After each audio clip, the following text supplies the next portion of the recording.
I was 30, single, and still living in the same attic bedroom I had grown up in. My name is Lucinda Warwick.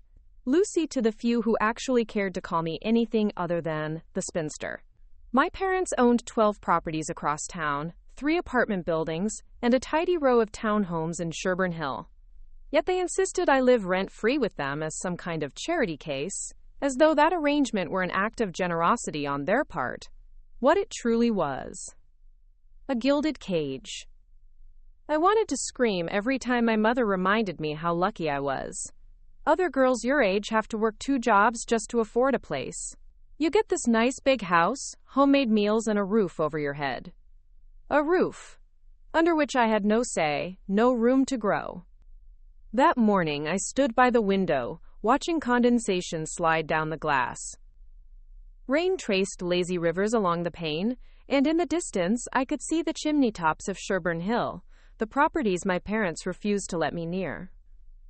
I had begged for years to manage one, to get some experience in property oversight, even offered to take one of the older, run-down buildings and renovate it myself.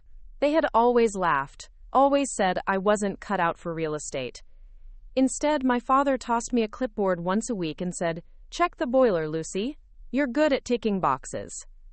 What they never noticed, or maybe chose not to, was that while they were micromanaging me into submission, I was studying. I spent nights poring over property law, leasing regulations, renovation case studies. I had a spreadsheet mapping their entire portfolio, every tenant, every vacancy, every potential leverage point. And I had a plan. It started with a coffee shop. "You're not going to pour your savings into that, are you?" Dad asked when I told him about the lease I signed. "There's a reason cafes close every other year. People want lattes, not your feminist dream shop." It wasn't a dream shop. It was my wedge. The space was in a half-abandoned strip mall on the edge of Fairmont Avenue, near a bus stop and 3 underfunded schools. It was cheap, derelict, and perfect. I painted the interior myself, hired local teens to help with setup, and built a little nook in the back where I could run a small desk. A workspace. Something that was mine. The morning we opened, I made 3 sales in the first hour. By the end of the week, the bus drivers were stopping by. The janitors from Sherburne High brought their union meetings to my back tables. A pair of construction workers asked if they could hang flyers about a cleanup project. "You making rent?" Dad asked at dinner, chewing a chicken leg like he was biting through my resolve. "Yes," I said calmly, "and more." What I didn't tell him was that the landlord who owned the strip mall, a tired old man named Frank, had offered me a deal. If I could bring in 3 new long-term tenants within 6 months, he'd let me buy into the building at a discount. I brought in 7. I used the profits from my cafe to make the down payment. By the time my parents noticed, I had a controlling stake in the property. But that was only step 1. It took 2 years, 3 side hustles, and a level of discipline I didn't know I possessed. I taught classes at the community center. I wrote freelance guides for property investors. I hosted a podcast from the back of my coffee shop, inviting guests who had pulled themselves from nothing to ownership. I built a name. Then, one night, my mother walked into my attic room without knocking, because of course she didn't knock, and said, "You haven't done the laundry this week, and you left the porch light on again." I looked at her, and for the first time, I didn't feel small. "I don't live here anymore," I said. Her frown deepened. "You're being ridiculous. You have no job security. You're still part of this house." "No," I said, "I'm not."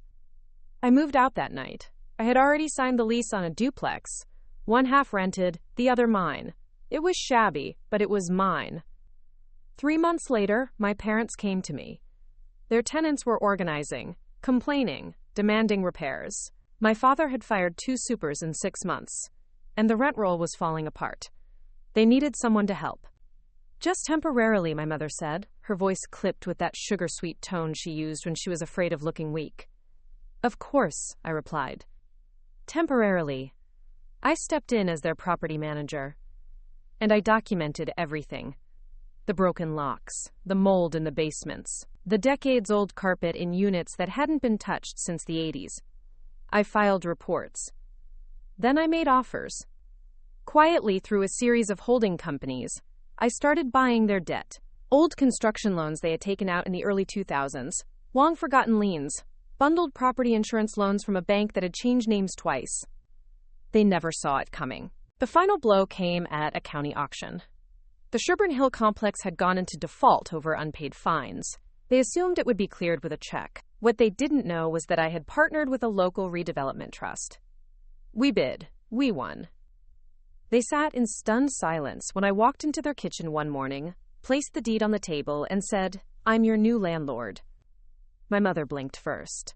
"What is this? Some kind of joke?" I turned to my father. "You're overdue on your lease. We need to talk about raising your rent." And I smiled. Before we jump back in, tell us where you're from. If this story moves you, please subscribe. Tomorrow, I have a special story for you. Sunlight filtered through the lace curtains as I rolled over on the satin sheets of the guest room I'd rented, the very room I'd insisted on furnishing myself. I was no longer living under my parents' roof, but the echoes of the confrontation lingered in the night air. My heart still pounded in my chest at the memory of my mother's stunned silence and my father's pale shock. I padded down the hallway on bare feet, the plush carpet a reminder of the life I'd left behind. The front door was ajar, its white paint chipped from years of neglect. I stepped inside, inhaling the scent of boiled carrots and old leather. My mother's pot roast was cooling on the kitchen counter. They were both there, my father leaning against the counter, sleeves rolled up, my mother perched on a stool, hands clenched in her lap. Neither made eye contact. "Morning," I said. My voice was steady, but my pulse hammered as if I were back in one of their snooty board meetings. "Morning," Dad replied, folding the crease from his forehead. "Are you hungry?" I placed a meager plate on the table and settled onto the bench. My mother poured tea, English breakfast, no sugar, then slid it across the lacquered surface. I glanced at them. "Last night, I told you I was your new landlord. You haven't asked about rent rates. Let's handle that now." My mother let out a quiet breath. "Lucy, this is madness. You don't have to do this to us." Madness? Even the word sounded oppressive. I picked up my cup, swirling the dark liquid. "I do. I need you to experience what the tenants feel." Dad stared at his chipped mug. "We raised you in this house. We've provided for you every single day of your life." "Yes," I said, "and I'm forever grateful. But provision without respect is patronage. I want neither charity nor your pity. I want partnership." "Partnership?" my mother echoed, confusion flickering across her features. "You have assets that generate income. I have the skills and energy to optimize them. I'm offering a management contract. You keep ownership. I handle operations, leasing, renovations, tenant relations. We split the profits. I let that hang." They exchanged glances. I knew they had already been to lawyers, whispering through their circle of well-heeled friends. They would have threatened to sue, to lock me out of the properties, to call in those old loans I'd quietly purchased. But what I had quietly acquired was only a fraction of what I had planned. Mom's voice trembled. "You're not like this. You're our daughter." I set down my teacup. "I am, and I'm also the person my entire life's work has prepared me to be. If you refuse my offer, I'll proceed with a full takeover via your loans. That means foreclosure auctions. Do you really want tenants to wake up one morning to a notice on their door?" Silence. My mother's eyes filled with tears she refused to shed in public. "We need time," Dad said finally. His tone was softer. "Give us 24 hours. 24 hours, I agreed. That afternoon, I moved my landscaping contractor into the basement offices I'd cleared out, telling her I needed an estimate on the Sherburne Hill complex's garden courtyard. I slipped through those mirrored doors, clutching a folder of spreadsheets and proposals, my heels clicking on marble floors. Tenants glanced up at me, some with curiosity, others with suspicion. I offered smiles, noting the faded paint on the stair risers, the bud of mold creeping around a drain. By dusk, I had walked every hallway of every building my parents owned. I took photographs, I recorded interviews. Mrs. Henderson in 4B showed me her basement floods. Mr. Kumar in 7C complained about broken mailboxes. I promised prompt action and noted every word. I returned to my duplex at twilight, the city skyline blazing behind me. I poured a glass of wine, balanced on the balcony railing. The lights in their house were still on, a small beacon of their unrest. The next morning, I arrived at their home with a printed contract and proposals for immediate repairs. My mother opened the door. Her eyes were hollow from restless nights. "We've looked over your terms," Dad said as he escorted me to the dining room. "We accept your management contract." Quote. I slid the contract across the table. "Sign here, here, and here. You'll receive monthly statements. I'll email you the ledger as well." My mother hesitated on the last signature, her pen trembling. Then she signed. Dad followed. It was done. Over the following weeks, I transformed the building's public spaces. I hired a retired artist to paint a mural in the lobby of Sherburne Hill's oldest tower, a soaring phoenix over glistening rooftops. I replaced broken lights with motion-censored LED fixtures. I introduced online rent collection and set up a tenant portal for maintenance requests. Tenants' attitudes shifted. They thanked me in the hallways. Some even offered to help pick out paint colors. Yet at night, when I collapsed at my desk, I mapped out the next moves. I drafted plans to buy the remaining 49% stake in the strip mall. I researched local banks to underwrite mixed-use financing. I plotted how to recast the trio of townhomes into co-living spaces for young professionals. I was unstoppable if I let myself think in grand terms, and I did. One evening, I got a call from my father's lawyer. "Lucy, there's a small matter we need to discuss." My stomach tightened. "What is it?" "It appears your mother unwittingly signed a lien agreement on one of your duplex units." I blinked. "A lien?" "Yes, a builder's lien from 2 years ago. It was never cleared. The county search only turned it up today. Amount is $50,000. You'll need to address it immediately." I felt the world tilt. A lien I hadn't anticipated. I raced to the county clerk's office the next morning, papers stacked on the counter, my pulse rattling in my ears. The clerk handed me the notices: a builder's lien filed by an obscure contractor, a notice of foreclosure if the debt wasn't settled in 30 days. I read the fine print. The contractor had done renovation work for my parents a decade ago. The invoice was never paid. My mother had unknowingly transferred liability when she signed the contract. The next hit was the cruelest. The lien was tied not only to my duplex but also to the Sherburne Hill towers I now managed. If the contractor filed, the entire portfolio could be at risk. I exhaled, steadying myself. There'd been a misstep. Someone had slipped a trap into my carefully designed game. But I refused to be undone by one missignature. I stood in the hallway, phone clutched to my ear, dialing my accountant. "Claire," I said, voice low but resolute, "I need you to clear a $50,000 builder's lien by tomorrow morning and find out who signed off on that contract." I hung up, gazing at the county building's stone facade. Failure wasn't an option, even if it meant confronting the people I'd once called family. And it was only the beginning. Claire called me back at midnight. I was still at my desk, surrounded by receipts, contractor logs, and an untouched cup of coffee gone cold. My fingers trembled, but I didn't let it show in my voice. "Lucy," she said, "I've tracked the lien back to a contracting firm, Thatcher & Sons. They were hired to do basement waterproofing and subfloor repairs on the Sherburne Hill complex in 2013. Your mother signed a contract with them under her property company's name.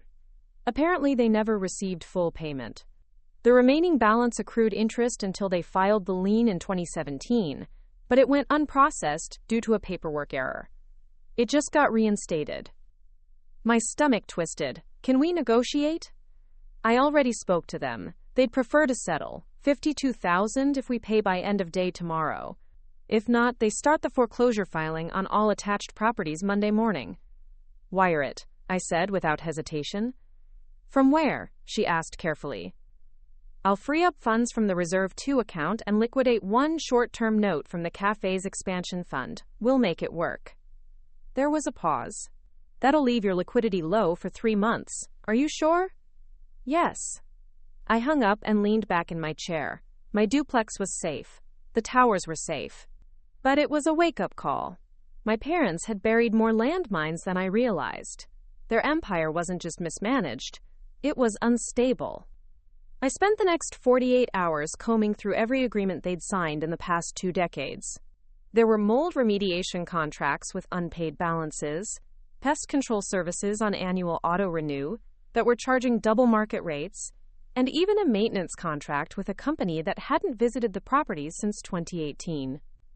It was worse than negligence. It was financial decay hidden under a thin coat of arrogance. And I needed help. I called in a favor. His name was Elias Morgan. He had a doctorate in urban development and a background in risk mitigation. More importantly, he'd once shared a class with me at university, a class one barely passed, and he aced without trying. We hadn't spoken in years, but I knew he ran a private consultancy now. I found him in a warehouse loft in Westchester. Glass walls, scattered drafting tables, blueprints pinned across every surface. He was barefoot, wearing a rumpled button-down and sipping something green from a mason jar. "Lucy Warwick," he said, blinking like I was a mirage. "Last I heard, you were managing a coffee shop and battling your parents over room temperature." "I need a forensic analyst," I said, "and you owe me for the capstone project you copied off my notes." He grinned. "Fair enough, what's the case?" "An empire built on rotting beams. I need a complete risk audit of 12 properties, a debt restructuring roadmap, and a white paper for a potential investor partnership." He set down his jar. "Tell me everything." Within a week, Elias and his team had created a full schematic of my parents' portfolio, structural integrity reports, cap rate analysis, tenant satisfaction metrics. One chart caught my eye, a heat map showing critical risk across properties. Sherburne Hill lit up like a bonfire. He tapped the screen. "These buildings are bleeding. If this were a patient, I'd say the heart's failing and the kidneys are about to go." I exhaled. "Can it be saved?" He shrugged. "With a full reno, yes. You'd need investor capital, zoning variances, and 6 months of tenant relocation support. It'd take a miracle, or a very well-timed PR stunt." I stared at the blueprint. I don't need a miracle, I just need a headline. And that's when the idea hit me. I called a press conference. The media didn't care who I was at first, but I knew the angles that sold. I pitched the story as a local woman turning her family's dying empire into a modern housing initiative. I promised green renovations, affordable housing pilots, youth internships, and artist-in-residence grants. I spun it like a rebirth, and the city bit hard. The mayor's office gave us a conditional use permit. A local tech entrepreneur offered to sponsor the renovation in exchange for naming rights to the tech center we proposed for the basement. We called it the Roots Initiative. Tenants received relocation packages. I held town halls in every lobby. I stood in front of angry parents, worried elders, single mothers juggling night shifts, and I listened. Then I delivered. Phase 1 of renovations started with Tower A. We replaced lead pipes, gutted ancient electricals, and added elevators with smart sensors. Phase 2 tackled the boiler rooms and exterior facades. I lived on site, in one of the vacant units, eating instant noodles and hosting morning meetings in the laundry room. Elias worked beside me, sketching out solar array mock-ups while drinking endless espresso shots. We were building something real. But not everyone was happy. It started with anonymous emails. Subject: "You're not welcome here." Then came the vandalism. Spray paint across the new mural, slashed tires on contractor vans, power shut off mid-renovation. I filed police reports. Nothing stuck. Then a fire broke out in the storage room of Tower B. It was quickly contained, but it was arson. The fire marshal confirmed accelerant traces. Elias sat beside me that night on the stoop, watching smoke curl into the dusk. "You're stirring something old," he said. "Somebody had a sweet deal here before you showed up." I nodded. "I'm not backing down." He looked at me sideways. "I know, that's why I signed on." I didn't ask what he meant. One morning, as I walked to the coffee shop I still co-owned, I saw her, my mother. She was standing on the opposite sidewalk, watching as a line of construction trucks rolled into Sherburne Hill. She looked older, smaller. Her posture no longer snapped with arrogance. She was holding a letter, trembling fingers clutching the page like it was her last defense. I crossed the street. She didn't look at me, You made the front page. I nodded, so I saw. She swallowed. You did what we never could. That's because you didn't try. Her eyes flashed, but she didn't argue. Instead, she handed me the letter. It was a final notice. Her company's remaining shares were now worthless. The building was entirely under my control. I folded it gently. You still have your house, and you're welcome to stay there, but I'm not offering buyouts anymore. She nodded. You always were too smart for us. I turned and walked away. 3 weeks later, I stood in the courtyard of Tower A, with tenants gathered around. The ribbon-cutting ceremony was modest, just a red sash and a pair of borrowed scissors, but it felt like coronation. Mrs. Henderson cut the ribbon. Mr. Kumar gave a short speech. Kids ran laughing through the new grass.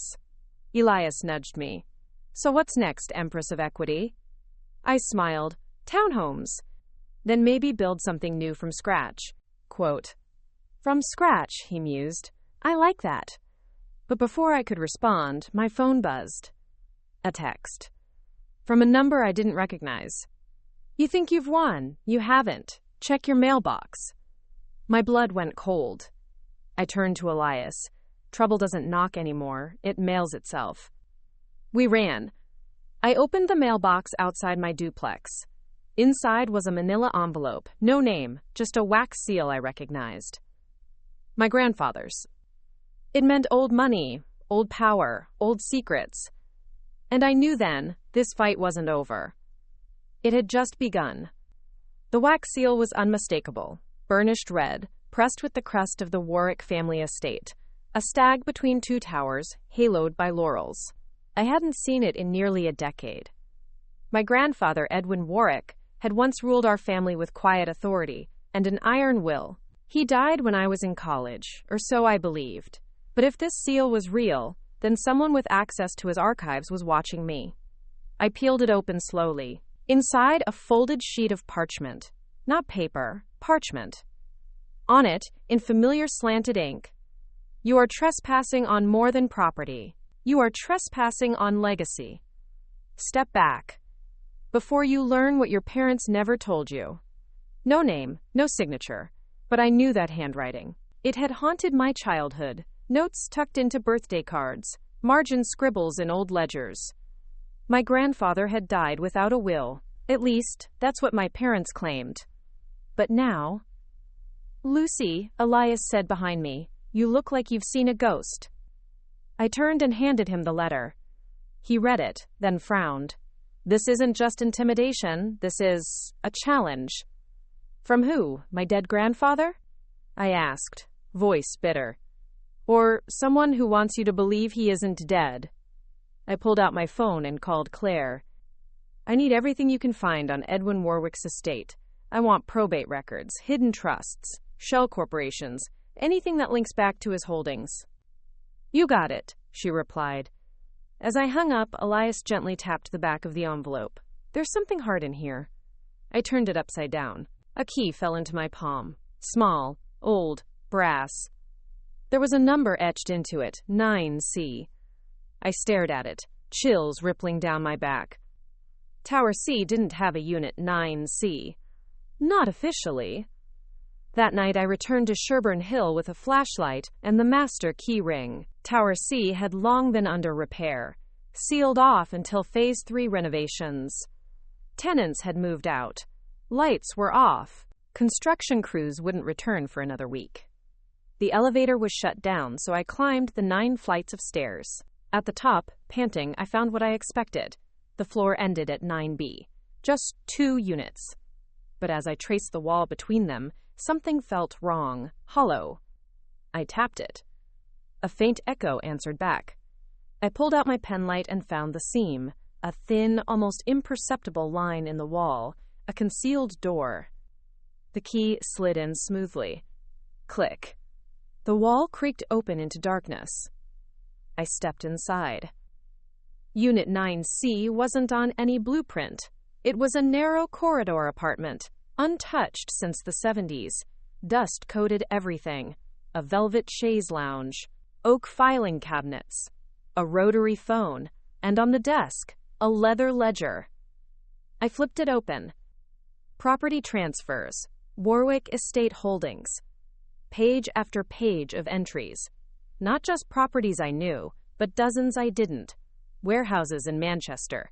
A hotel in Dublin. An abandoned opera house in Lyon. All held under shell companies linked by a symbol, the stag crest. My fingers trembled. There were journal entries, too. Times May 3, 1992. Thomas made the deal. I warned him about the syndicate. If Lucy ever finds this, tell her not to trust the couriers. Couriers. That word meant nothing to me. Until I found the envelope at the back of the drawer. Inside, a photograph. My mother, much younger, standing beside a man I'd never seen. Behind them was the Sherburn Hill complex, half finished. Scrawled on the back, the last day before the bargain. A chill rolled through me. I took everything, the ledger, the photo, the journals. I had a legacy to unearth. The next morning, I called a staff meeting. Elias, Claire, Renata, my operations manager, even Jules, the cafe's part-time barista and a digital security whiz. I laid it all out, the hidden unit, the ledger, the couriers. Claire looked pale. Lucy, I've heard that name, the couriers of the 4th Registry. Old money consortium. They buy influence, real estate, votes. But they stay buried. They don't like light. My family did business with them, I said. And whatever bargain my parents made, I need to know what strings are still attached. Elias drummed his fingers on the table. This explains the fire, the threats. They want you scared, or quiet. Then they'll be disappointed, I replied. The weeks that followed were a blur. We traced transactions across Europe. We uncovered a shell company, Stagbridge Limited, registered in the Isle of Man, currently inactive, but its past activity linked directly to the purchase of Tower C in 1989. The more we dug, the more patterns emerged. My grandfather had hidden assets under false names, protected by layers of legal smoke. But in 2002, everything went dark. Claire found the trigger. A sealed court settlement involving Thomas Warwick, my father. She printed the docket. The case involved in, quote, accidental misappropriation of wartime housing bonds tied to a UK housing trust. The payout? Undisclosed.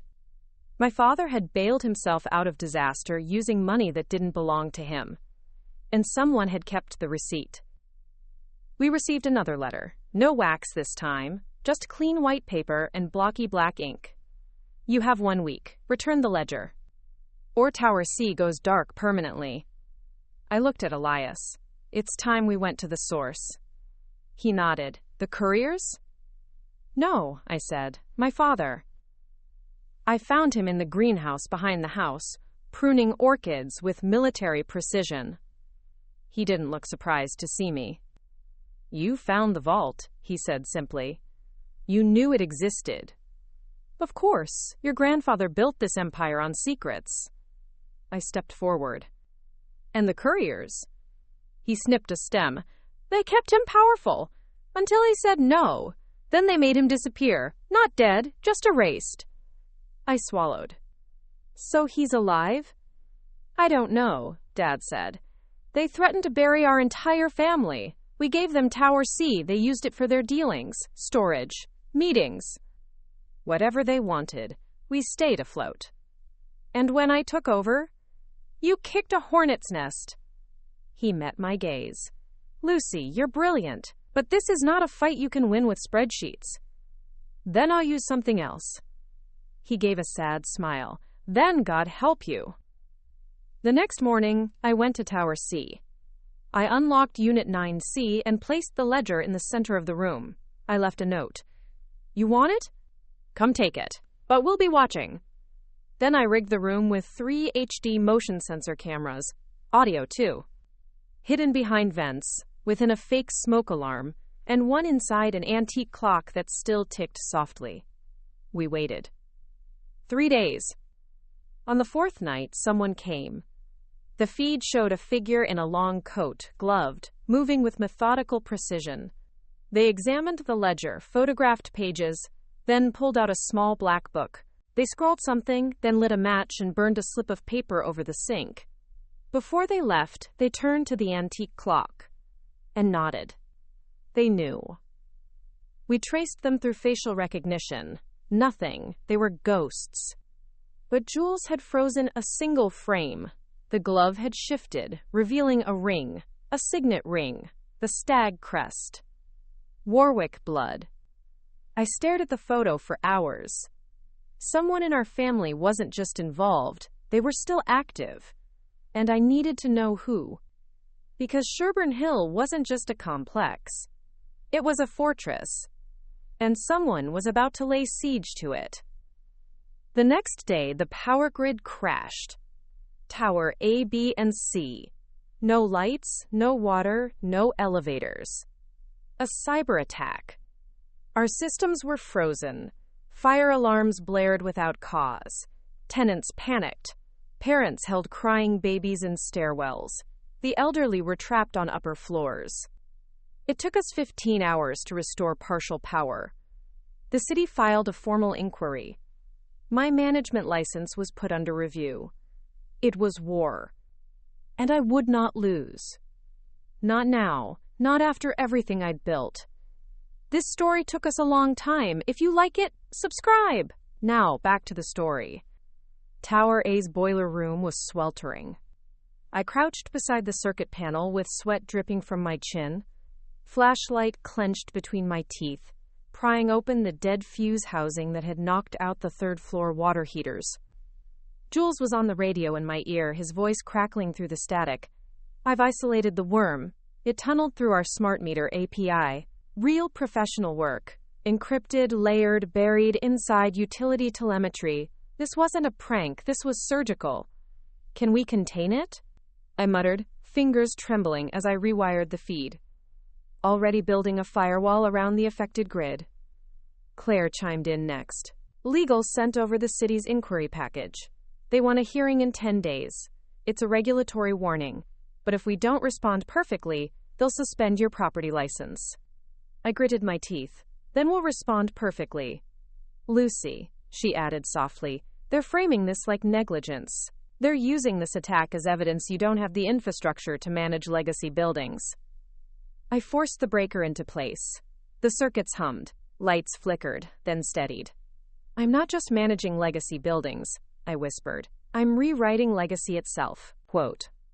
By dawn, we'd re-established power to all 3 towers using backup generators and direct municipal feeds. Tenants were scared but grateful. I personally walked floor to floor with Elias, answering questions, delivering supplies, ensuring the elderly had bottled water and battery lanterns. Renata coordinated emergency repairs with such brutal efficiency that the staff nicknamed her the Velvet Sledgehammer. But beneath the surface, everything was fragile. One more attack, one missed permit, one headline too sharp, and the empire I'd reconstructed could crumble. That night, Elias brought whiskey to my office. He poured 2 glasses and didn't speak for a full minute, then, "You need to tell them." I stared at him. Tell who what? The tenants, the city, the story, all of it. Your family's shadow deals, the ledger, the attack. I laughed bitterly. You want me to stand at a podium and confess to half a century of corruption? I want you to own it before they weaponize it against you. I took a slow sip, the burn grounding me. We'll tell them, but on my terms. The next morning, I announced an open forum. No scripts, no spokespeople, just me, a microphone, and the people who lived in Sherburne Hill. The community room in Tower B overflowed. Folding chairs lined the walls.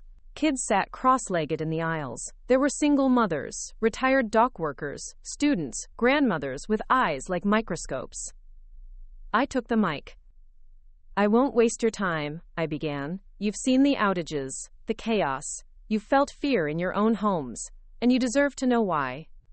I told them about the fire, the digital sabotage, the letter, the ledger. Not every detail, but enough to show them that I wasn't just fighting red tape. I was fighting ghosts. Then I said the most terrifying sentence of my life. Sherburne Hill was built with blood money. A gasp. Whispers. I let it sink in. I didn't create the darkness. but I refuse to let it thrive in silence. That's why we're forming a tenant board, elected by you, to oversee future decisions. That's why I'm opening our budget for public audit. And that's why I need your help. Mr. Kumar stood first. You have it. Mrs. Henderson followed. If you fight, we fight. One by one, hands rose. Voices joined. And I knew. They weren't just tenants anymore. They were allies. Over the next 48 hours, we launched a full-scale PR campaign. Jules built a microsite titled The New Sherburne Hill, featuring interviews, video diaries, and interactive blueprints. We created a digital timeline, tracing the building's transformation. Claire pitched our story to the Times. They ran a Sunday feature, Heiress Reclaims Tainted Empire for the People. But with exposure came retaliation. It was a Tuesday when I found the dead rat nailed to my front door. Pinned beneath it was a printed quote. Some legacies aren't yours to rewrite. The city called.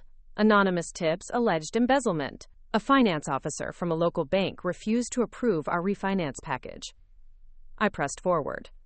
We switched banks. We brought on forensic auditors. We started moving physical records into off-site vaults, scanned every contract, created multi-layered backups of every document we owned. I slept 4 hours a night. One morning, I awoke to police outside my duplex.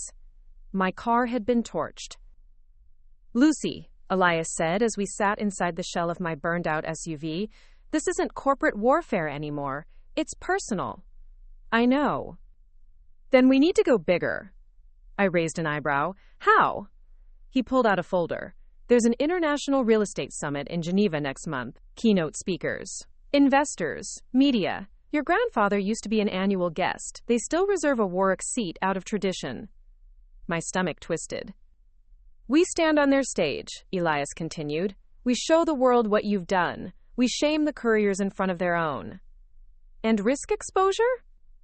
And prove you can't be silenced. I closed my eyes, felt the weight of everything pressing against me. Then I nodded. Book the flight. Geneva was glass and stone. Old money wrapped in new tech. The summit hall was cathedral-sized, filled with titans in charcoal suits, diamond brooches, whispers in a dozen languages. They called my name on the second morning. I stepped onto the stage. Behind me, a screen flickered to life. Photos of Sherburne Hill, before, after, maps, infographics. A clip of Mrs. Henderson's ribbon cutting. Elias had curated every frame. I spoke. I told them about legacy, about corruption, about choosing fire over rot. I told them about building something real. And when I finished, there was silence. Then, applause. Not thunderous, not universal, but enough. A woman in a navy trench coat met me backstage. She handed me a card. Black. No logo, just a symbol. The stag. I represent the couriers, she said. We request a meeting. I didn't flinch. Then request it through my board. She smiled. You're clever, but legacy has a cost. I leaned forward. So does silence. And I'm done paying it? She slipped away like fog. But I knew the storm hadn't passed. It had just found a new form. Back in the States, I returned to Sherburne Hill and found a letter waiting. It was from the Department of Housing. They were offering a grant, $3.5 million for expansion into mixed-use redevelopment, government funding. We'd done it. But even as we celebrated, Jules pulled me aside. There's one more thing. He tapped a folder. It contained a birth certificate. A second Warwick child. Born in Lyon. A sister. And she was alive. The war for Sherburne Hill wasn't over. It was only the first chapter. Before we jump back in, tell us where you're from. If this story moves you, please subscribe. Tomorrow, I have a special story for you. I stared at the birth certificate in stunned silence. Name, Celeste Warwick. Date of birth, June 11th, 1994. Place, Lyon, France. Mother, no entry. Father, Edwin Warwick. Claire had printed it on heavy paper, the kind with watermarks and embossed seals. I traced the edge of the page with my fingertip, as if that would make the truth less foreign. I had a sister, and my family had never said a word. Claire stood across the room, hands behind her back. We confirmed it through embassy archives. There's no death record, no adoption file either. The birth registration was processed quietly through a local solicitor who, let's say, was known to keep secrets. Jules added, she'd be 31 now, same age as you. She might not even know you exist. I looked out the window toward the newly painted courtyard, where tenants were sweeping up petals from the spring festival we'd hosted that weekend. Children were drawing chalk murals on the stone steps. It had taken years to reclaim my voice, and now the universe had decided to hand me someone else's. Elias came in holding his tablet. I cross-referenced French property records with the Warwick Trust aliases.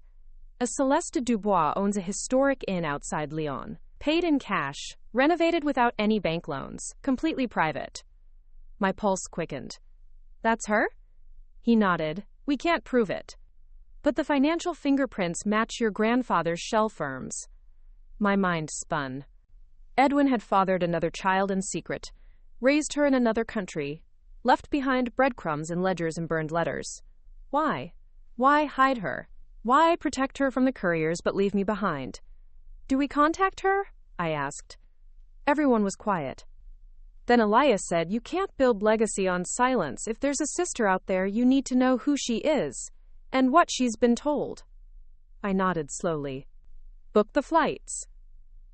Lyon smelled like stone and citrus and old books. We rented a flat above a bakery in the old quarter and spent 2 days observing. The inn was called La Chêneraie, the Oak Grove. Elegant. Remote. Celeste was listed as the owner, but she wasn't in any photos. The staff referred to her in hushed tones. On the third day, I walked through the gates. A woman was in the garden, trimming lavender with silver scissors. She wore a navy apron, her hair tucked under a scarf. Her profile looked like my mother's in old photographs, only sharper, bolder. She looked up when she heard my steps. Our eyes met. Hers narrowed. English?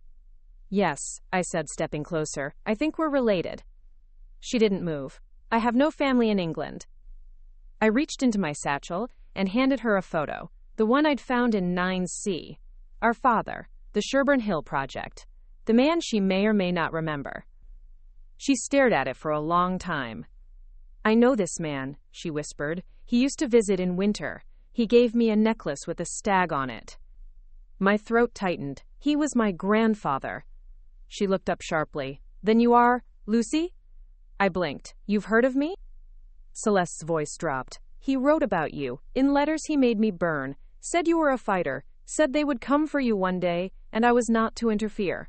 He said legacy skips generations. That you were the hope of something old made new. I felt my knees weaken. Did he ever say why he kept us apart? He said you were light, and light attracts insects. We sat in silence in the garden as the sun slid behind the vines. I told her everything. Sherburne Hill, the couriers, the ledger, the threats, the summit. She listened without interrupting. Finally, she said, he built this inn as a sanctuary.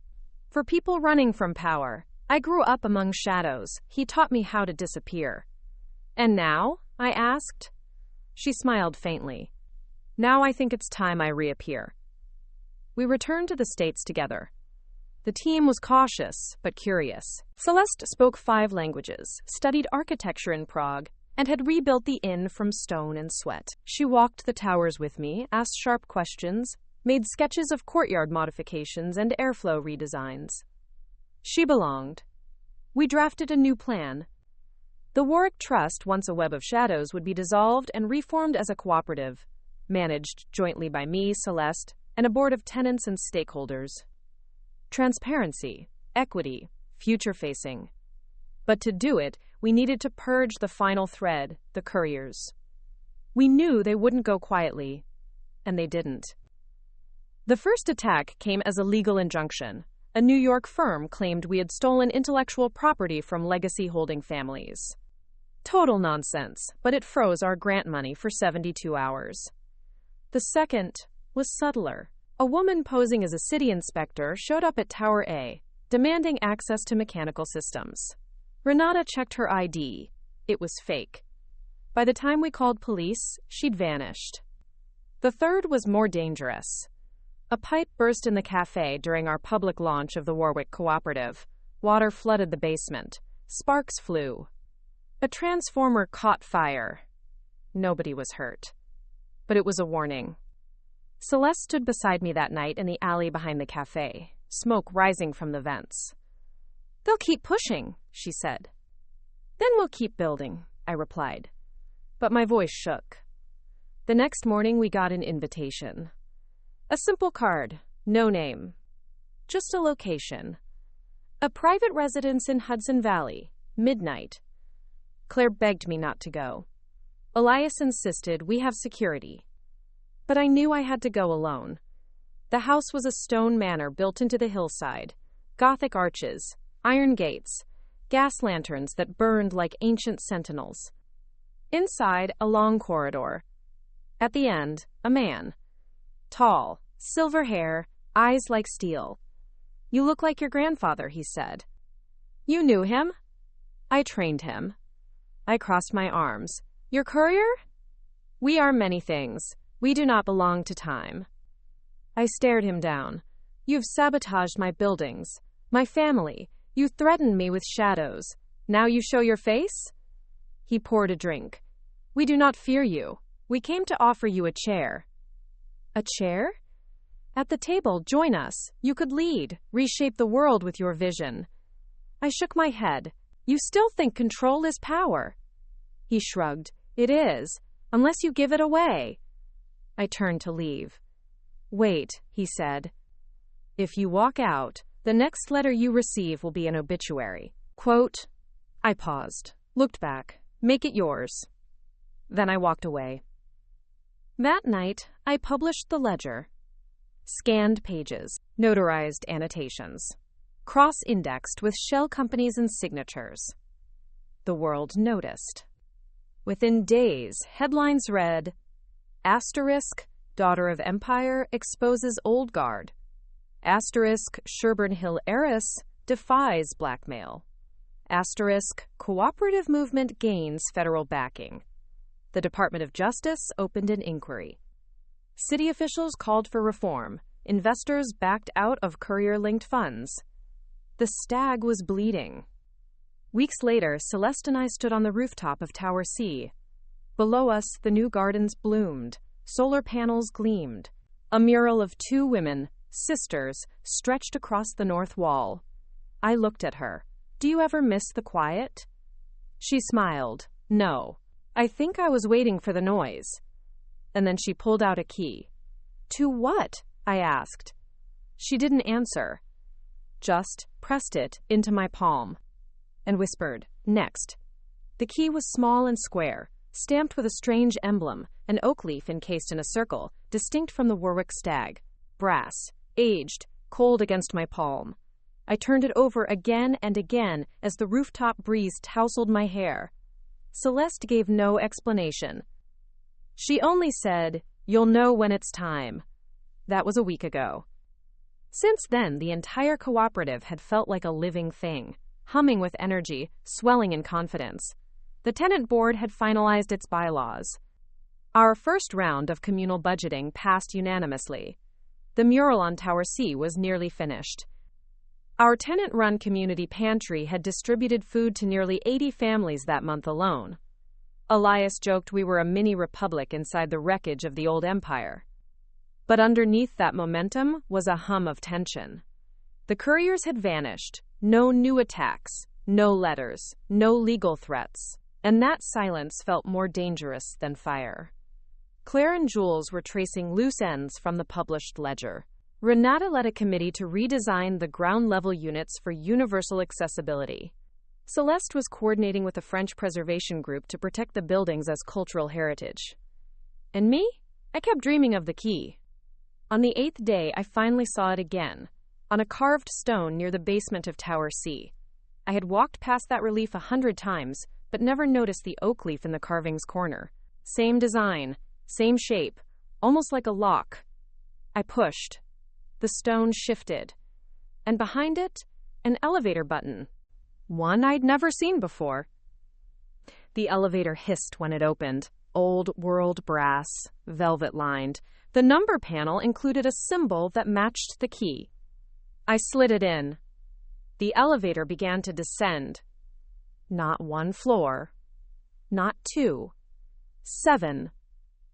Underground. It stopped without sound. The doors opened to a long corridor lit by wall sconces. A chill ran down my spine.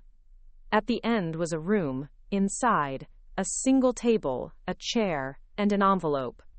My name, written in the same slanted ink as the first letter. I opened it. Inside, a deed. Sherburne Hill. Every parcel, every unit, every easement. Transferred to the Warwick Cooperative. Signed, Edwin Warwick. Dated, 3 months before his death. It had never gone through the courts, never filed, but it was real, witnessed, sealed. And now, it was mine. I turned over the final page. Beneath the signature, legacy is not what we leave behind. It's what we refuse to let rot. I emerged from the elevator shaken, carrying the deed like an artifact from a lost civilization. Jules scanned it. It's authentic. Every marking, every seal. But it was never entered into the county records. Claire traced the stamp. This changes everything. You don't just manage the properties now. You own them. The couriers have no legal standing left. But that doesn't mean they'll stop, I murmured. Then we prepare for what comes next, Celeste said. And we did. 3 weeks passed. The cooperative launched its own app. A local bank extended us a low-interest line of credit. We installed solar batteries, held town hall festivals, and created a rotating tenant art exhibit in the Tower B lobby. Then came the letter. Not typed. Handwritten. Delivered by courier, ironically. It said, Asterisk. The board requests final arbitration. Come alone. Tower C, the oldest floor. There was no name. But I knew what they meant. Tower C's sublevel was cold, carved from brick and stone. No drywall, no paint. Just history and dust. I followed a corridor lit by emergency bulbs until I reached a wooden door. Inside, 4 chairs, one occupied. A woman with silver hair, eyes like flint. Lucinda Warwick, she said. You've inherited more than land. I stepped inside. Your courier. Chairwoman, retired, once. I sat. You've caused us trouble, she said. Public exposure, government scrutiny, the ledger. I nodded. I'd do it again. We know, that's why you're still breathing.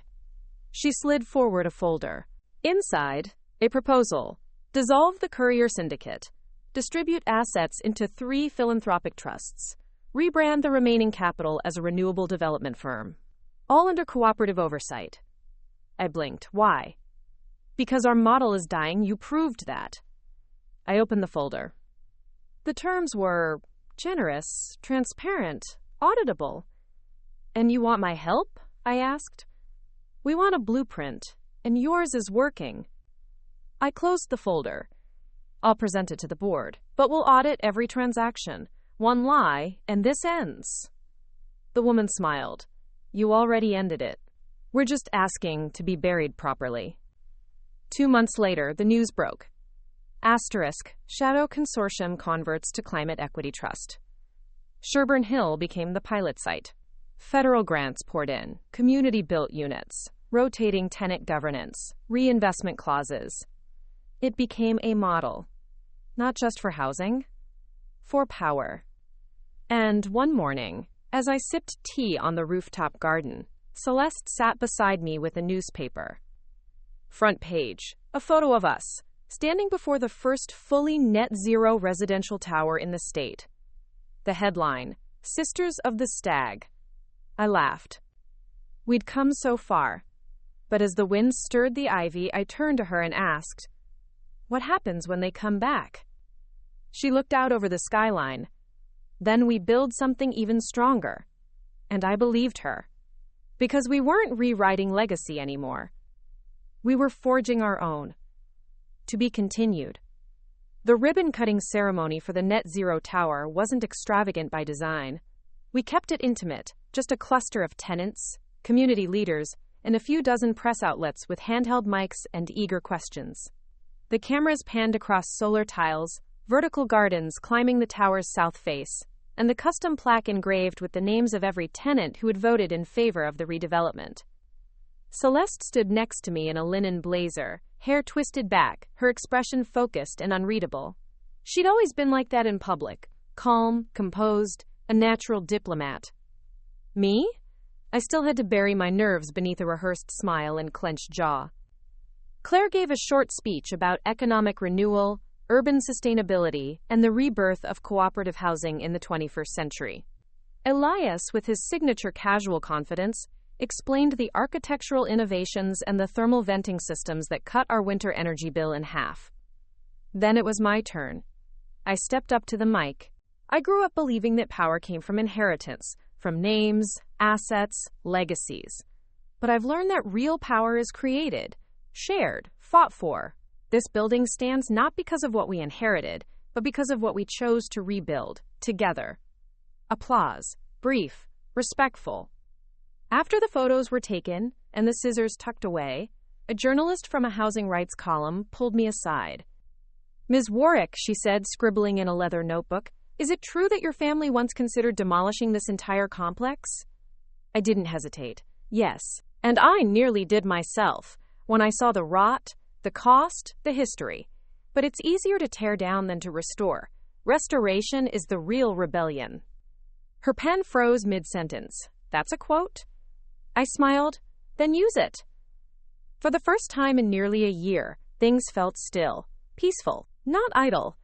There were still budgets to balance, permits to navigate, inspections to pass, but the sense of siege had passed.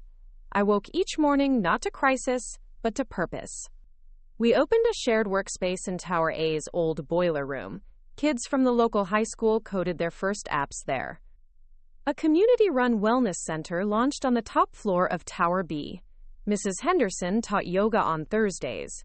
Mr. Kumar installed soundproof booths for therapy sessions.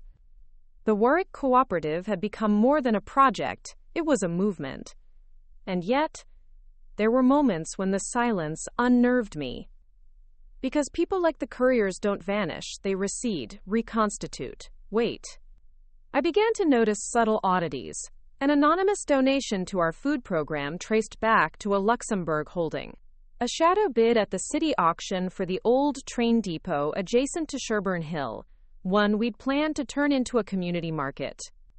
Then a letter arrived at the main office. No return address. Inside, a photograph of a war memorial in Belgium. And nothing else. I showed it to Celeste. She paled.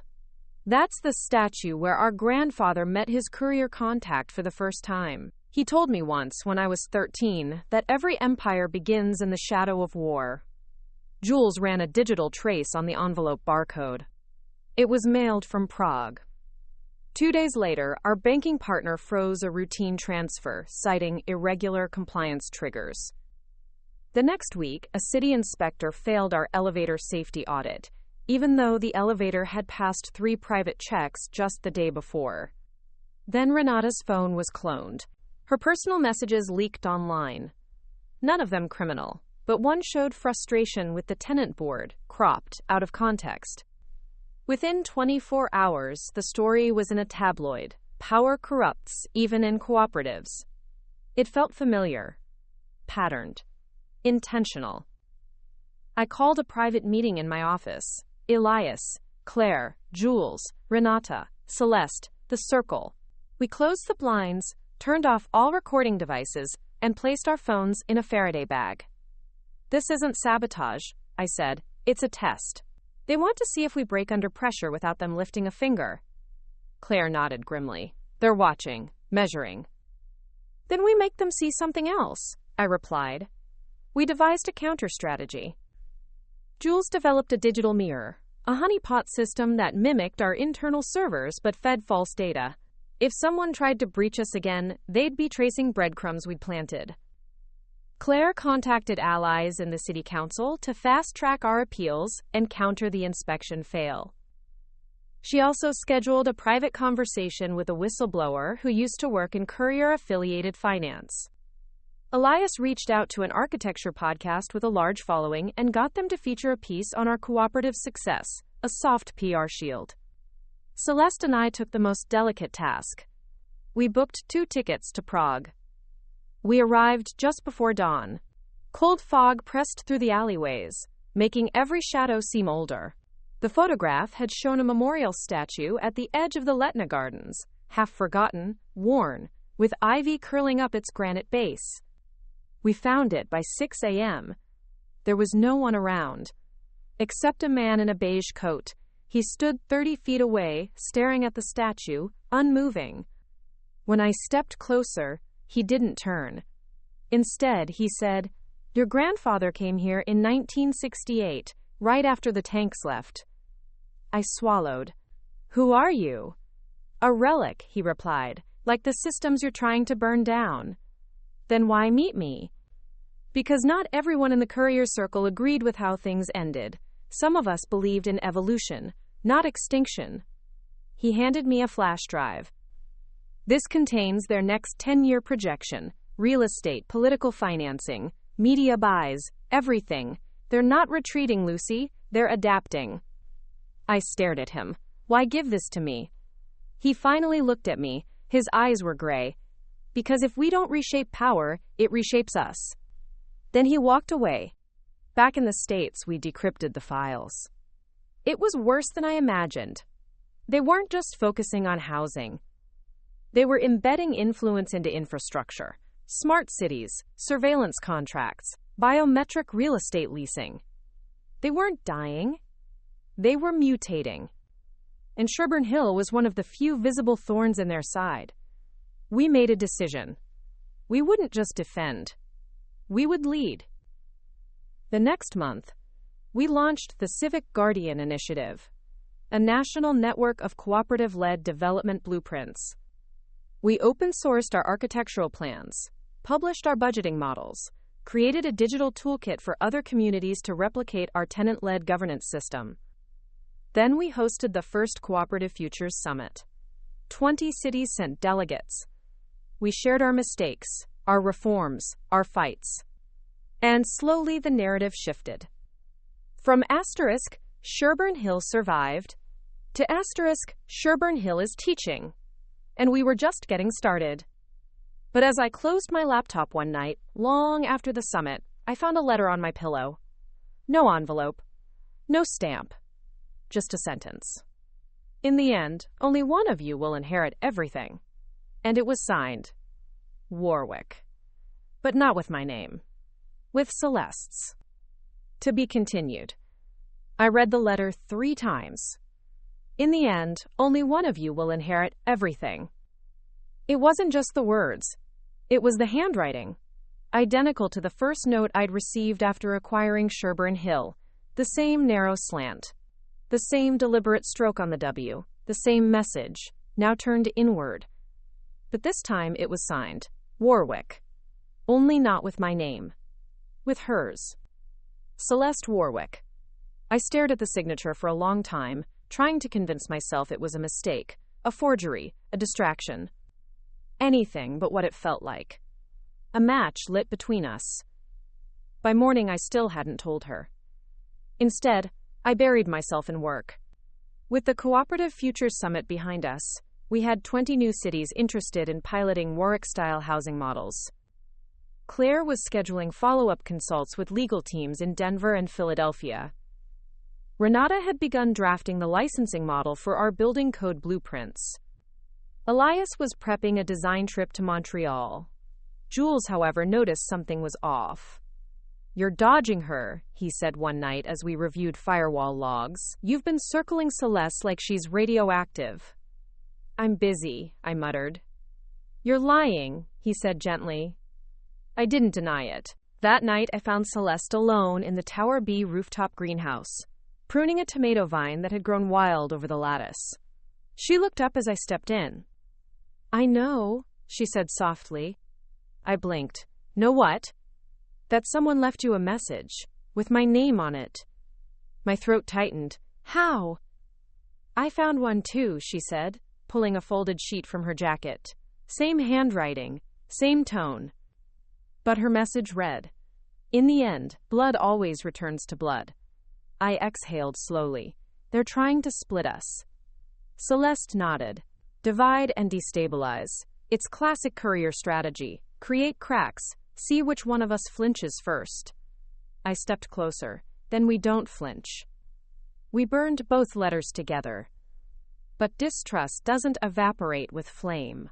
The next few days felt tight, formal, like we were business partners again instead of sisters. We spoke through agendas, exchanged notes and shared docs, avoided the personal.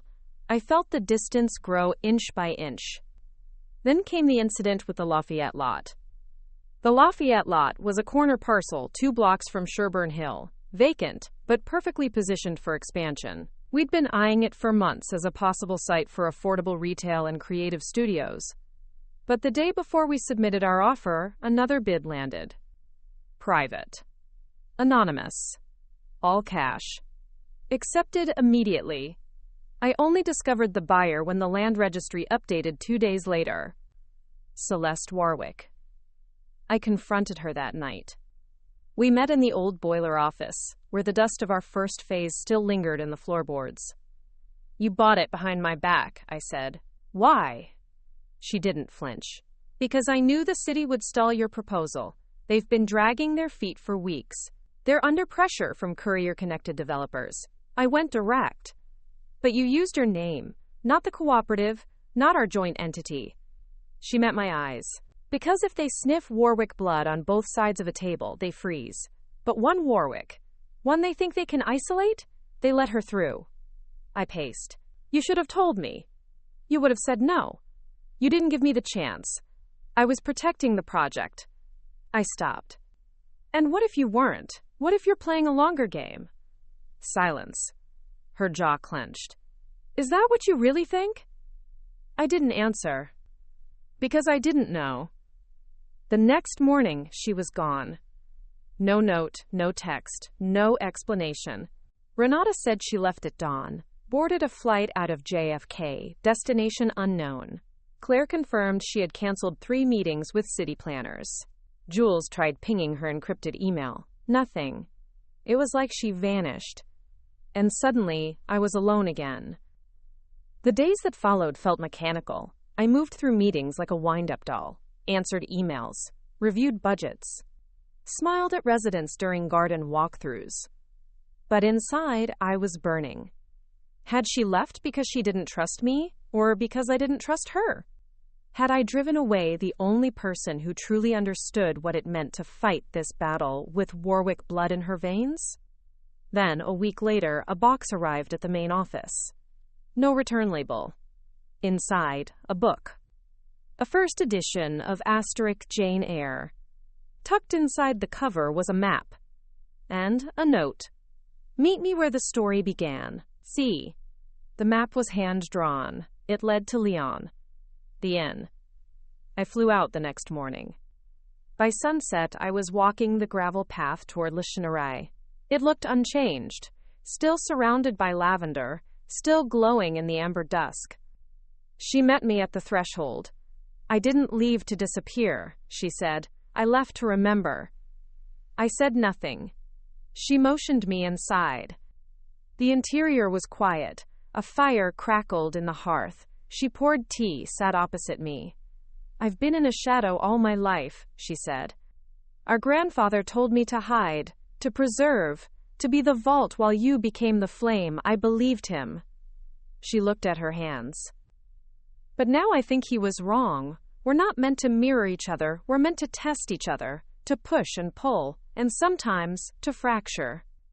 I nodded slowly. Did you buy the Lafayette lot for us? She smiled. For the movement, but I needed to see if you'd fight me, because that's how I know you're still who we need. Tears burned my eyes. And if I had turned on you? You didn't, she said. You questioned. That's strength, not betrayal. I exhaled. The weight lifted. We move forward together, I said. She reached across the table. Always. We returned to New York the next week, stronger, clearer, bound not by blood, but by truth. Together, we announced the Lafayette Project, a 3-tier cooperative hub for women-led enterprises, youth training, and housing justice clinics, fully tenant-owned, fully transparent. Applications flooded in. Investors reached out. Even the mayor tweeted about it.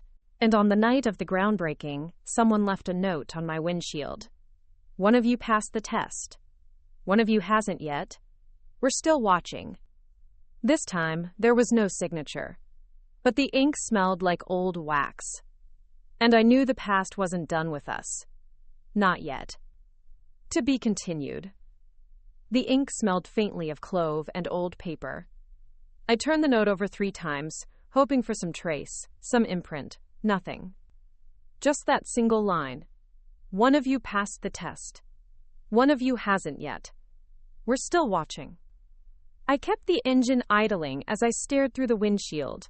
City lights flickering across the chrome. The Lafayette lot loomed across the street, its fencing plastered with renderings of our future. A ribbon of wind lifted the corner of a printed banner that read, "Designed by the people for the people." And behind that slogan now lived doubt. Were they trying to pit us against each other again, or was there truth to the implication?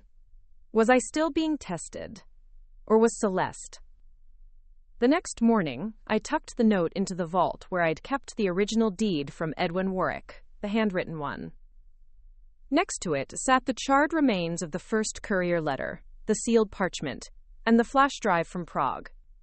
Each relic was a whisper from a former world, and I was tired of whispers. So I decided to answer. "Let's go public," I told Claire that afternoon. She raised a brow. "You mean more than we already are?" "Yes, full transparency. I want a digital archive. Every Warwick-linked transaction from the last 70 years. Every lease, shell company, transfer, tax deferment, offshore holding. I want them all exposed." Claire leaned back in her chair. "That's going to light up every red list from here to Brussels." "Good," I said. "Let them burn." It took us 10 days. Jules built the archive infrastructure. We called it Project Glass. Claire and Elias worked with legal to blur identifying information on tenant records and redact private data. Celeste handled the European leg, traveling to Lyon, Amsterdam, and Geneva to scan surviving documents in person. We digitized 9C's entire ledger, cross-referenced it with county records, and confirmed that at least 5 courier-owned shell companies were still drawing passive income from Warwick infrastructure, utilities, insurance, elevator service contracts, silent clause. We traced one such shell, Bell Tower Solutions, to a firm in London that owned contracts for over 30 mid-sized apartment buildings across 5 countries. The revenue stream was disguised as a charitable endowment for neighborhood restoration. We published everything on a clean website in 3 languages with source links. The press called it the Warwick Papers. Overnight, we weren't just pioneers of a new housing model. We were whistleblowers. They responded faster than we expected. 3 lawsuits, 2 anonymous subpoenas, a digital smear campaign attempting to frame our tenant board as having financial conflicts of interest. All manufactured, all coordinated. But we'd anticipated it. Jules built real-time response tools, counter-narrative dashboards, and community-sourced verification portals. Renata led the communication team. Celeste gave daily briefings in 3 time zones. Me? I didn't sleep. I studied. Learned every single clause of our Articles of Incorporation. Memorized every contract we'd ever signed. I knew the shadow world was circling. But I would not be caught off guard. Not again. Then, in the middle of a finance committee meeting, I got the call. "Ms. Warwick?" "Yes. This is U.S. Marshal Garrison. We have a situation. It involves your sister." My blood ran cold. What happened? She was taken into temporary custody during a European data seizure operation in Belgium. Interpol flagged a passport linked to a courier escape network. That's impossible, I said, rising to my feet. It's been resolved, he said quickly. They confirmed her identity. She's being released. But you should know. Her name was on a protected access list. I blinked. Protected by who? Classified, he said, but someone powerful wanted her left alone. She returned home 3 days later. I met her at the airport, watched her walk down the terminal ramp in a long coat, her face pale but calm. I didn't know, she said before I even asked. I believe you, I said, and I meant it. But something about her posture had changed. She no longer looked like someone hiding from the past. She looked like someone who had just been handed a new piece of it. We sat together on the rooftop garden that night, the city humming beneath us. She told me everything. About the man who met her in Bruges. About the sealed courier envelope she was given. About the account she never opened, until now. A trust. In her name.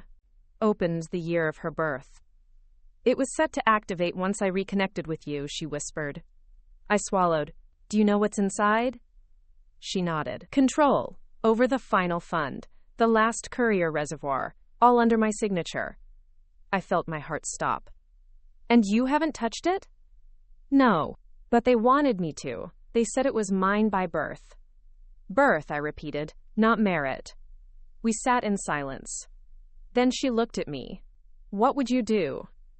I didn't answer right away. Because I didn't know. I'd fought so long to tear down the shadows. But if we could redirect that final reservoir, we could fund cooperative housing for 20 cities, 50, 100. We could end this war with leverage instead of resistance. But could we ever trust money tied to blood? I looked at her. Not alone, I said. She nodded. Together, we flew to Geneva the next day, met with the trust's administrator, opened the vault. Inside, $1.4 billion in diversified assets. Courier legacy wealth, untraceable, clean, but only because of who had protected it. We submitted a plan. Dissolve the trust. Create a new one. Terms, governed by elected board, third-party auditors, cooperative bylaws. Every dollar earmarked for tenant-led development worldwide. No Warwick name, no courier residue. 3 weeks later, it was approved. They called it the Convergence Fund. And we'd never be the same. The following months blurred. We brokered deals in Detroit, launched a floating cooperative in Amsterdam, helped an urban farm collective buy their land in Atlanta, opened a solar-powered school in Palermo. The war changed form. We weren't defending anymore. We were advancing. But sometimes, late at night, I still got letters. One arrived on the day we hit our 100th cooperative city. It was typed. Simple. You've passed our final test. Now make sure no one needs to take it again. Signed. The ones who stayed silent too long. I folded it, tucked it into the drawer, then walked out onto the balcony. Celeste was there. So were Elias, Claire, Renata, and Jules. Tenants, builders, children chasing the last light. We'd inherited ashes and turned them into something that could bloom. And we weren't done yet. To be continued. The Convergence Fund became a tectonic shift, not just for us, but for how the world viewed legacy wealth, cooperative housing, and the once untouchable class of courier-era real estate lords. No one knew how we'd gotten access. No one dared say our names aloud in the backrooms anymore. But the eyes stayed on us. And in every shadowed corner, someone whispered that 2 women, sisters, had redrawn the map. By the 6th month, we had funded projects in 22 cities, each built to reflect the community it served. Some in concrete and glass, some in stone and garden, all decentralized, all tenant-powered.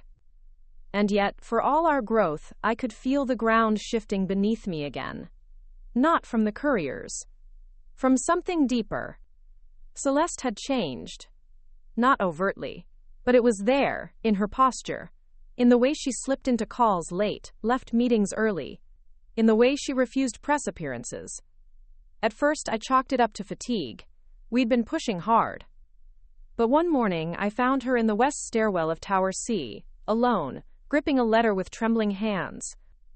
"It's from a bank in Lausanne," she said without looking up. I took the letter, read it. It wasn't a threat. It was an invitation to the reading of Edwin Warwick's sealed posthumous trust directive. Attendance required in person. Beneficiaries: Lucinda Warwick, Celeste Warwick. I met her eyes. "We buried this," I said. She nodded, but apparently he didn't. The reading was set for a private conference chamber inside an old banking fortress in Lausanne. Slate walls, oil paintings, a vault door that looked like it belonged in a Bond film. The solicitor was Swiss-Greek, his accent as polished as his shoes. He welcomed us, gestured to 2 chairs, then opened a folder marked with our grandfather's monogram. "There are no assets to transfer," he said. This trust was not for property. It was a map. I blinked. "A what?" He slid forward a single page. On it, coordinates, 3 sets. 1 in the Canadian Rockies. 1 in the Scottish Highlands. 1 in the Nevada desert. Each marked with a timestamp. Each labeled Legacy Vault. "What is this?" Celeste asked, voice tight. The solicitor leaned forward. "Your grandfather believed legacy was too complex for a single heir, so he created trials. 3 sites, 3 moments. You must decide what to preserve, what to destroy, and what to pass forward." I stared. "This isn't legal. It's a game." "Not a game," he said. "A filter." "His final one." Celeste's voice turned to steel. "What if we refuse? Then the vaults are sealed forever, the map incinerated, and the final trace of the Warwick Private Foundation vanishes." Silence. Then I said, "We go." The first site was in British Columbia. A log cabin, nearly buried by time and snow. Inside, journals. Our grandfather's field notes from his years abroad, sketches of housing patterns, tribal dwellings, nomadic structures. A handwritten manifesto titled, "Shelter is Sovereignty." We read for hours. Then, behind a loose panel in the floor, we found a projector. A film reel. He had recorded an address. In it, he looked older than I remembered, his voice roughened by smoke. "You'll come here thinking it's about inheritance. It's not. It's about principle. If you walk away now, no one will blame you. But if you continue, you must agree. Everything in the second vault belongs to both of you. Or neither." The screen went black. We left without speaking. The Scottish site was harder. A castle ruin tucked behind a mist-soaked moor. Inside, records of every courier deal Edwin had ever made. Names. Signatures. Audio tapes. Bribes. Political back-channeling. Land seizures. Proof of empire. We sat on the cold stone floor, listening to voices long dead discuss how to strangle cities with zoning codes, how to bypass tenant rights with offshore deeds. When the tapes stopped, we stared at each other. Celeste whispered, "He built all this knowing it was poison." "And he left it to us to cleanse," I said. At the exit, there was a fireplace. A note above it. "Burn it all or publish, but agree." We chose to publish. Claire and Jules scanned the archive within 48 hours of our return. A new site, an addendum to Project Glass. This time called The Silent Seizure Files. The world exploded again. Then came the Nevada Vault. A bunker. Modern. Buried. Secure. Inside, not files, but prototypes. Tiny models. 3D printed concepts. Autonomous housing modules. Floating ecosystems. Buildings made from fungi and recycled ash.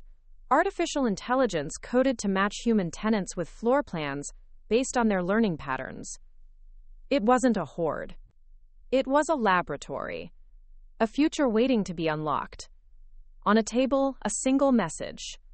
If you've made it here, you've passed. Now choose. One of you must lead it. One of you must walk away. My breath caught. I can't, I said. But Celeste was already shaking her head. No, no. We paced the floor. Argued. Laughed bitterly. Cried.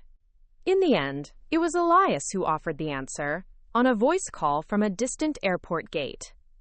Don't divide it, he said. Fractal it. We stared at each other. And we understood.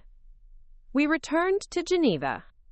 Drafted a legal clause that would split the project into infinite replicable cells, each one self-governed, each one seeded with shared data, not hierarchy. A hive. A distributed organism, no central leader, no throne. The solicitor stared at the document. This was not his intention. We stared back. It's ours. He signed, and walked away. The Convergence project morphed into the Spindle, a rotating node model. Any city, any community could launch a cell, draw from the archive, contribute back, learn, grow. By the end of the fiscal year, 48 new Spindle cells had launched. 10 in North America, 12 in Africa, 21 across Europe and Asia, and 5, surprisingly, in cities previously considered hostile to cooperative principles. They couldn't stop it, because it had no center. That winter, I walked the halls of Sherburne Hill. It looked nothing like the place where I'd once been forced to live rent-free. The walls held murals. The stairwells smelled like lemon and fresh paint. The rooftop garden had a new wing. I passed a little girl drawing chalk on the concrete path. She looked up and said, "Are you the lady who fixed the building?" I smiled. "No, sweetheart, we all did." She nodded, satisfied. And I kept walking. Celeste was waiting on the rooftop, 2 mugs in hand. Tea. We didn't talk much. Just stood there, watching the city blink. Then she said, "Do you ever wonder what he'd think, our grandfather?" I sipped. "Every day." She nodded. Then we both looked to the horizon. And in the distance, far off, fireworks bloomed. It was New Year's Eve, and the world was still turning. But this time, we'd helped shape its spin. To be continued. The year turned quietly. No announcements, no press releases, no ceremonies. Just a slow, satisfying burn of momentum. By January's end, the Spindle's network had grown to 61 cells. In Nairobi, tenants built their own water reclamation towers using converted satellite dishes. In Glasgow, a former prison site became a modular housing lab. In Buenos Aires, a neighborhood reclaimed a 4-block zone slated for demolition and turned it into a collective cultural center. None of it bore the Warwick name. And that was by design. Celeste and I made a pact after Lausanne. No more inheritance, only iterations. Each city had to create its own chapter. The movement wasn't ours anymore, but our shadows still lingered. I was on my way to a tenant council meeting when I got the email. No sender. Subject line. Inside, an audio file. I paused mid-step in the lobby of Tower A, watching a child pull a paper plane from a planter.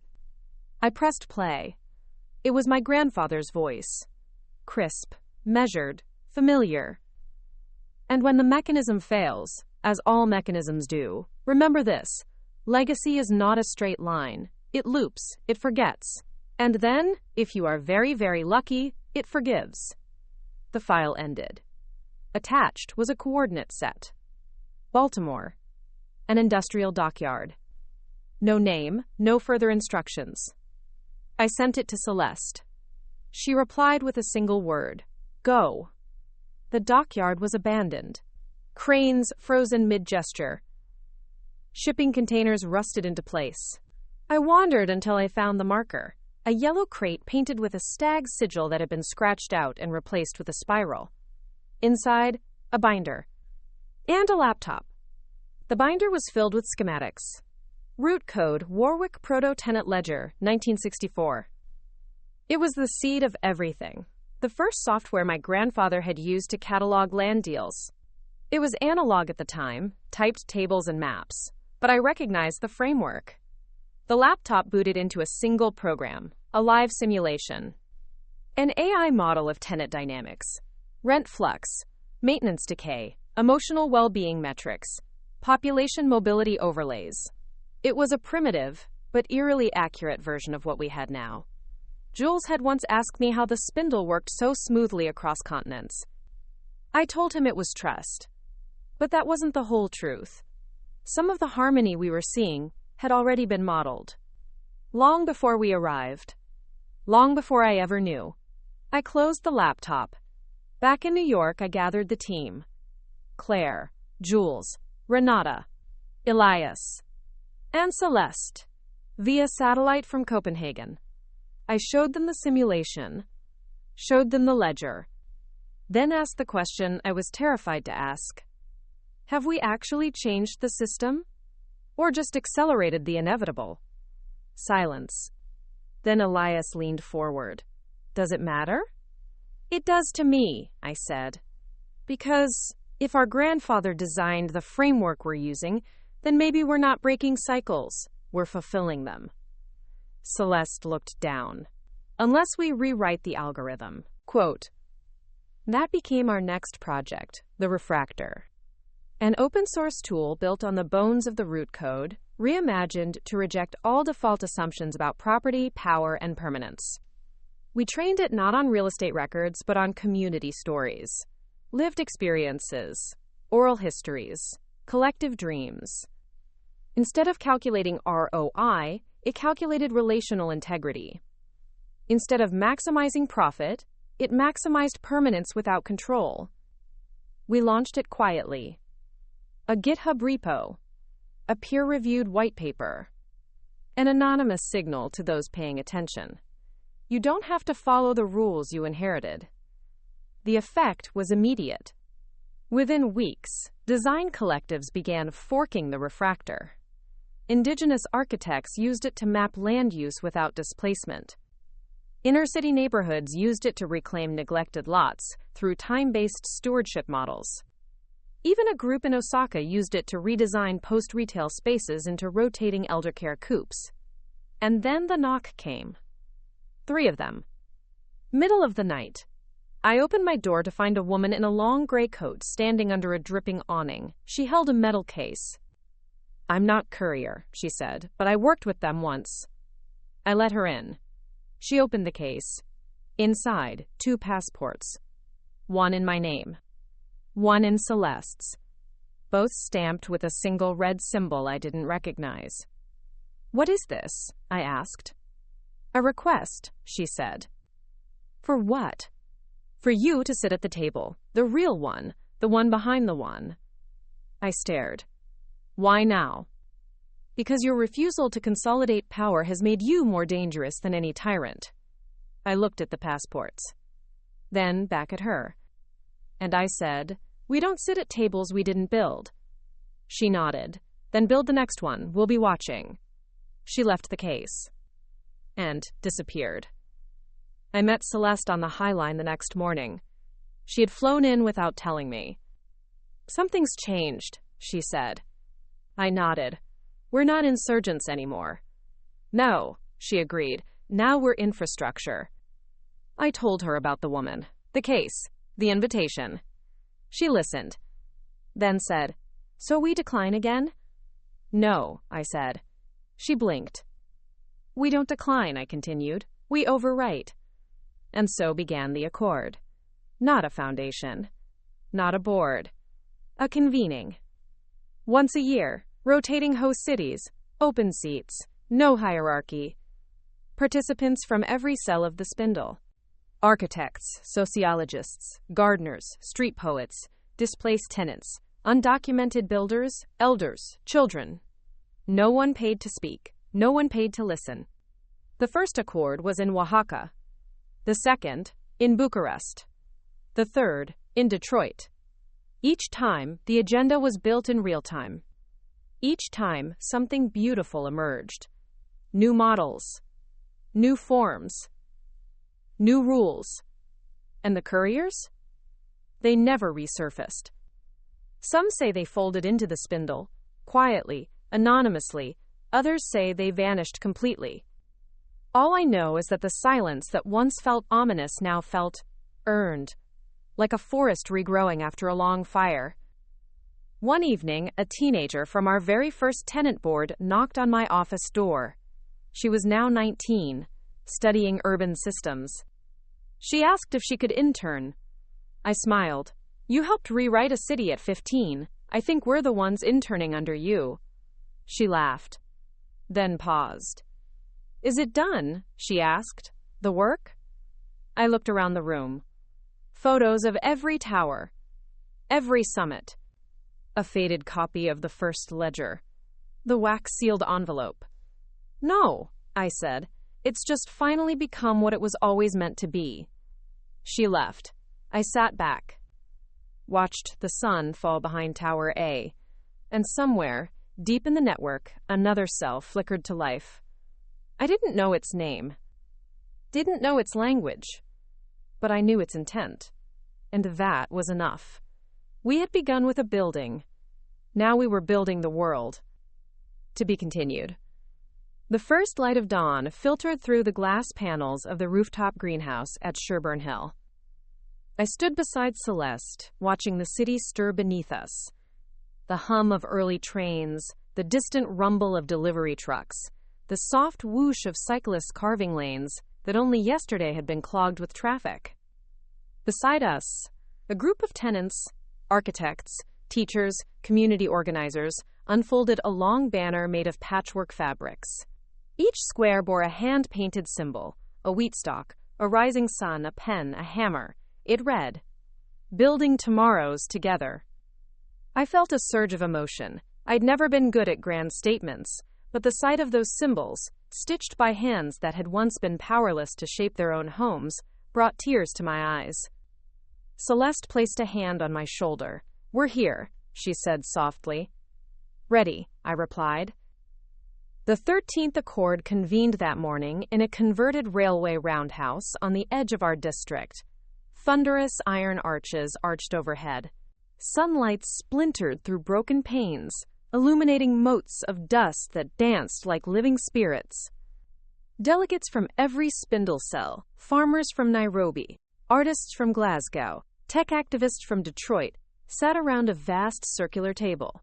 In the center, a living tree, roots cradled by a sculpted basin, branches reaching upward, as if straining for the future. At exactly 9 a.m., the doors slid shut. The air thrummed with anticipation. I took the seat marked by my grandfather's sigil, now repurposed as a simple circle, while Celeste sat opposite. Between us lay a single sheet of paper, the final framework. It contained 6 principles. 1. Stewardship over ownership land is held in trust by the community, not owned by any individual or corporation. 2. Perpetual transparency. All governance decisions, finances, and architectural plans are open source by default. 3. Rotational leadership. No permanent chairs. All committees rotate leadership every 2 terms. 4. Cultural reclamation. Design must preserve local heritage, giving voice to indigenous and marginalized narratives. 5.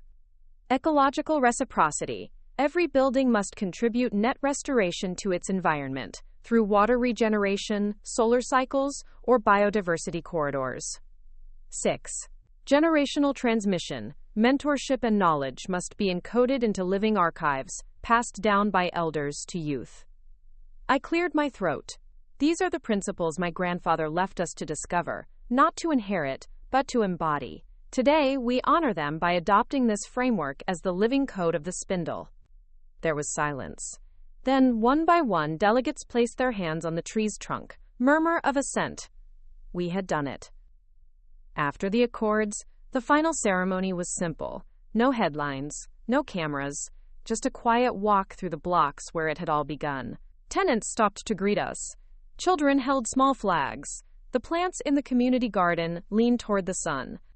In the courtyard of Tower A, there was a plaque. In memory of those who built us, those who carried us, and those yet to come. Celeste and I exchanged a glance. No need for words. Then, in the soft glow of late afternoon, we walked to the edge of the courtyard. She handed me the original wax-sealed envelope from my grandfather, the first message that started this journey. I opened it one last time. Inside, a simple note in his handwriting. Asterisk, you will never finish building, and that is the point. I folded it, placed it in my pocket. Celeste took my hand. Toward the next project? I nodded. Together. That night, we returned to the rooftop greenhouse. The banner still hung, faint breeze stirring its threads. We stood among the plants, tomatoes, basil, wildflowers that had seeded themselves. I took a deep breath. This is our home, I said, and their home, and everyone's home. She smiled, her eyes gleaming in the lantern light. And our story. We stood there, silent, as the city lights flared to life around us. Within every light, every window, every heartbeat of this rebuilt community lay the echoes of what we had reclaimed. And as I looked at Celeste, I knew that our legacy would never be a monument to one name or one empire. It would be a living, breathing mosaic of every voice we had brought into the fold. 2 more great stories are next. Don't miss them. Subscribe and turn on notifications.